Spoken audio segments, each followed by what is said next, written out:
네, 여러분 안녕하십니까. 드디어 운명의 날이 밝았습니다. 오늘은 20대 대한민국 대통령을 선출하는 본 투표일입니다. 이미 지난 주말 1632만 명이 사전투표를 마치셨습니다. 이제 남은 유권자는 2787만 명입니다. 유권자들별로 자기가 지지하는 후보가 제각각이겠습니다만, 그러나 공통점은 있습니다. 참정권을 행사하는 것이 국가와 국민의 에너지를 한데 모을 수 있는 민주주의의 꽃이 되는 것이고, 그것이 새 시대를 여는 원동력이 되는 것입니다. 이번에 가장 유력한 두 후보를 꼽으면 윤석열 국민의힘 대선 후보, 이재명 민주당 대선 후보 두 사람입니다. 두 사람의 특징은 공통된 특징인데요. 여의도 정치, 중앙 정치, 여기에 큰 관련이 없고 어떻게 보면 아웃사이더다, 이렇게 말할 수 있다는 점입니다. 왜 이런 공통점을 가진 두 사람이 마지막 유력 주자가 되어 있을까요?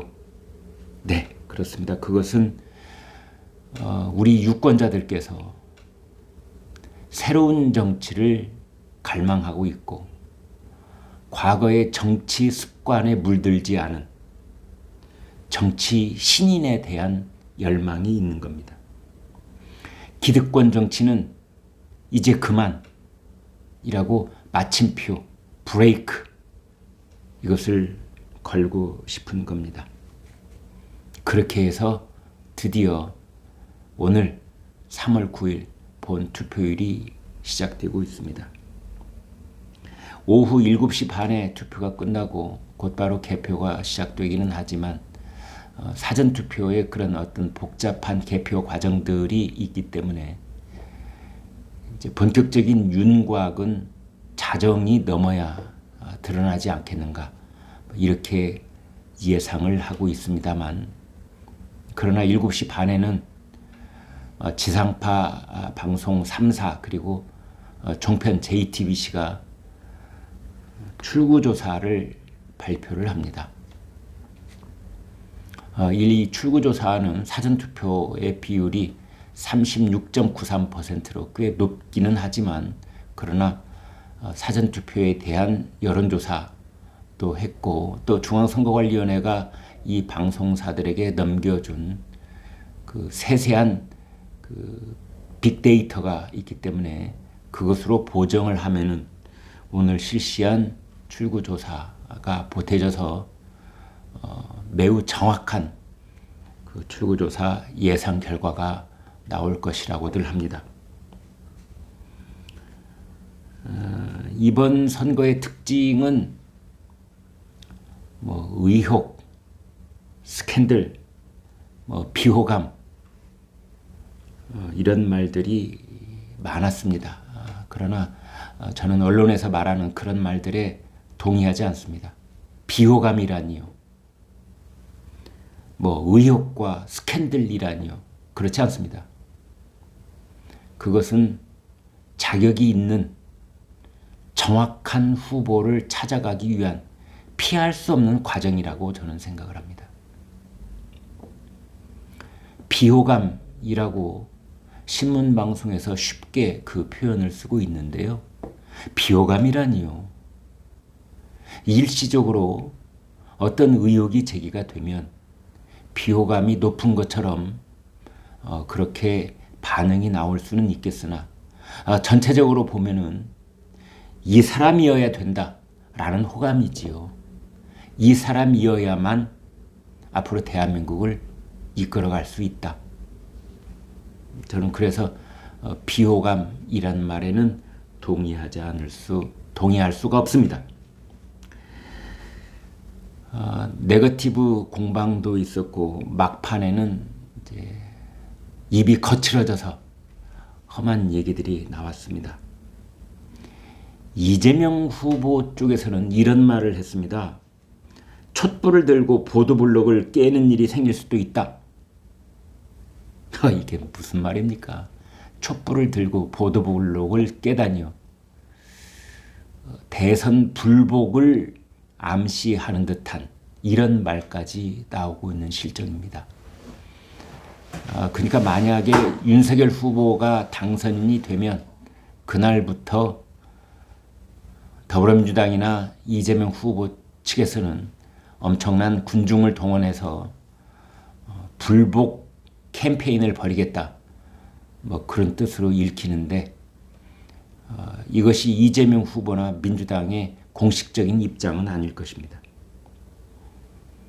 또 뭐 윤석열이 식물 대통령으로 전락할 것이다. 이렇게 증오 섞인 그런 반응도 있는데 그건 역시 일부의 생각이라고 그렇게 규정하고 싶습니다. 반면에 윤석열 후보 쪽에서도 험한 말이 나오고 있는데요. 부패하고 버르장머리 없는 썩은 패거리들 집으로 보내버리자. 네, 정권이 바뀌면 집으로 가야죠. 감옥에 안 가려고 생떼를 부린다. 네, 이것도 말 자체는 거칠지만 그러나 정권 교체가 이루어지면은 그동안에 다 멈춰있던 여러 가지 수사가 이제 본격화돼야 합니다. 이것은 정권이 어디로 가느냐하고 관계없이 설사 이재명 후보가 당선되더라도 지금 잠정적으로 그 대선 후보들에게 영향을 끼치지 않기 위해서 멈춰서 있던 사법당국, 검찰, 공수처, 경찰 여기에서 수사 중이었던 여러 가지 사건들은 수사를 재개해야 될 것입니다. 거기에 따라서 합당한 사법 처리가 이루어질 것으로 보입니다. 개중에는 교도소에 가는 일이 불가피한 사람도 분명히 있을 것입니다.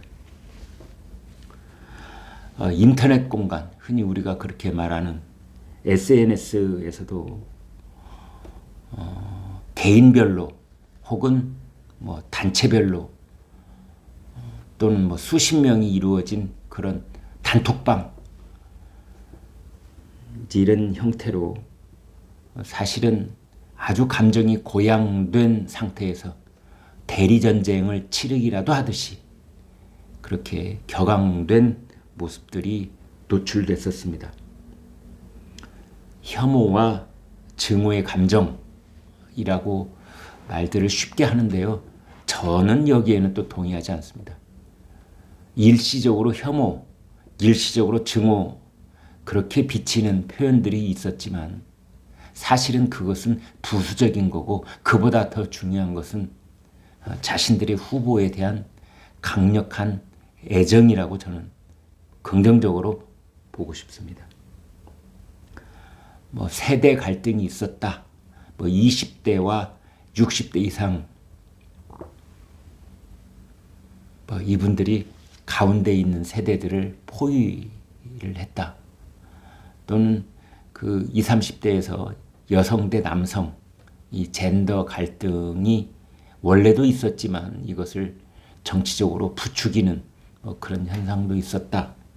뭐 이런 얘기들이 있지만 그것이 이번 선거의 핵심 요인이라고 저는 보지는 않습니다. 어느 선거인들 그런 요소가 없겠습니까? 지역, 연령별, 젠더, 뭐 진영 이런 것은 우리나라뿐만이 아니고요. 미국, 프랑스, 영국, 독일 다 마찬가지입니다. 있습니다. 다만 그것을 어떻게 슬기롭게 관리하고 뒷마무리를 잘할 수 있느냐. 이제 그것이 그 나라가 가진 국격이요 실력인 것이지요. 뭐 후유증이 많을 것이다. 이런 얘기도 있는데 그럴 수 있습니다. 어느 나라든 후유증이 없는 대통령 선거는 없습니다. 미국을 보십시오. 그 후유증 지금도 있지 않습니까? 선거에선 도널드 트럼프가 미국 전역을 돌아다니면서 그 반대파들을 선동하고 있지 않습니까?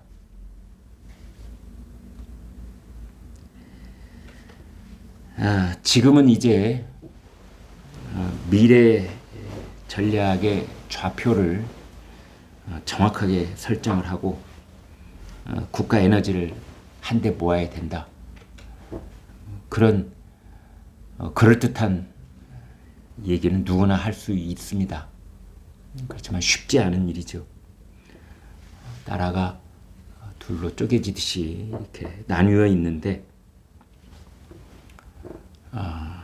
새로운 대통령 당선인은 사실은 오늘 밤 늦게 혹은 내일 새벽쯤에 목에 화환을 걸더라도 샴페인을 마실 시간은 없을 겁니다.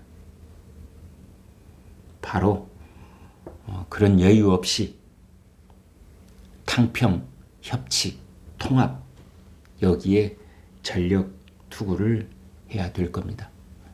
더더군다나 여야가 어떻게 바뀔지는 모르겠으나 5월 10일 문재인 대통령이 청와대를 비우게 되면 그 시점, 그 이전부터 또 우리나라의 양쪽 정치 세력들은 지방선거라고 하는 아주 중요한 고비를 넘어야만 합니다. 아무튼 제가 개인적으로 바라는 것은 내일 새벽에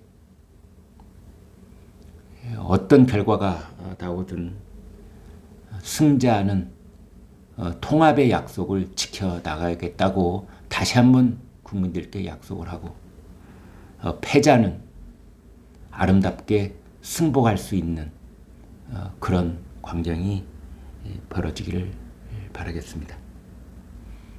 네, 오늘 하루 여러분과 저는 계속하면서 속보가 나오는 대로 전해드리겠고 그 다음에 저녁 7시 반에는 또 김광일 쇼를 통해서도 여러분께 다가가도록 하겠습니다.